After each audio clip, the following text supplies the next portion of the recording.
આજ રોજ રાષ્ટ્રીય દલિત અધિકાર મંચ નખત્રાણા તાલુકાની ટીમ દ્વારા નખત્રાણા પીઆઈ સાહેબશ્રીને આવેદનપત્ર પાઠવવામાં આવ્યું, જેમાં રાષ્ટ્રીય દલિત અધિકાર મંચ નખત્રાણા તાલુકાના પ્રમુખ શ્રી કરણભાઈ બુચિયા, મહામંત્રી શ્રી દિનેશભાઈ સુડિયા દ્વારા નખત્રાણા સાહેબશ્રીને રજૂઆત કરવામાં આવી હતી કે નખત્રાણામાં ખુલ્લેઆમ વેચાતા દેશી તથા ઇંગ્લિશ દારૂને સત્વરે બંધ કરાવવામાં આવે તે બાબતે અગાઉ પણ ઘણી વખત લેખિત તેમજ મૌખિક રજૂઆતો કરેલ અને ધરણાના કાર્યક્રમો પણ કરેલ, પરંતુ એ બાબતે નખત્રાણા તાલુકા પોલીસ સ્ટેશનના કર્મચારીઓ દ્વારા એવા ગંભીર પ્રશ્ન બાબતે આંખ આડા કાન કરતા આજરોજ રાષ્ટ્રીય દલિત અધિકાર મંચ નખત્રાણા તાલુકાની ટીમ દ્વારા આવેદનપત્ર આપવામાં આવ્યું અને જો હજુ પણ આવા પ્રશ્નને તંત્ર ગંભીરતાથી નહીં લે તો ટૂંક જ સમયમાં રાષ્ટ્રીય દલિત અધિકાર મંચની ટીમ દ્વારા મોટા પાયે વિરોધ પ્રદર્શન કરવામાં આવશે. ફક્ત નખત્રાણા જ નહીં પરંતુ સમગ્ર નખત્રાણા તાલુકાના ગામડાઓમાં પણ બેફામ બનેલા દારૂના હાથડાઓ સત્વરે બંધ કરવામાં આવે એવી રજૂઆત પ્રમુખ શ્રી કરણભાઈ બુચિયા દ્વારા કરવામાં આવી હતી,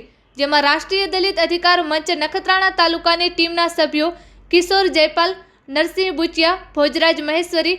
તેમજ થાવરભાઈ, પચાણભાઈ, લખુભાઈ તેમજ સોમાભાઈ, રમેશભાઈ, અરવિંદભાઈ જોડાયા હતા. Report by Adam Notiyar, Kutch care news, bureau chief, Lakhpat તાલુકા.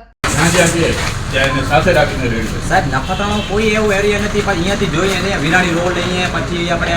ગણેશનગર લઈએ, ટોપિક ફળીઓ લઈએ, આપણા ડેપર જબ્સ હોય મગવાણો તમામને ક્યાં ને ક્યાં અહીંયાની મીઠી નજર હશે સાહેબ. દેશી દારૂ એવું નથી. આજે સાહેબ લેખિતમાં રજૂઆત કરી, અગાઉ અમે ધરણા કર્યા, મૌખિક લેખિત રજૂઆત કરી સાહેબ, પછી ના છૂટકે વળી અમને રેડ મારવી પડે, પછી કાયદો વ્યવસ્થા બગડે સાહેબ. તમે જ્યાં જ્યાં રજૂઆત કરી છે જ્યાં કાર્યવાહી કરવામાં આવેલી છે ભૂતકાળમાં પણ અને ભવિષ્યમાં પણ કોઈ પણ તમારી જાણ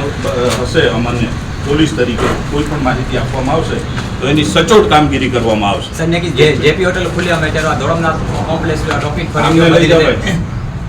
જ્યાં બતાવે ત્યાં તાત્કાલિક રેડ કરો, જે જગ્યાએ કહે છે તાત્કાલિક અત્યારે નથી. હા ભાઈ.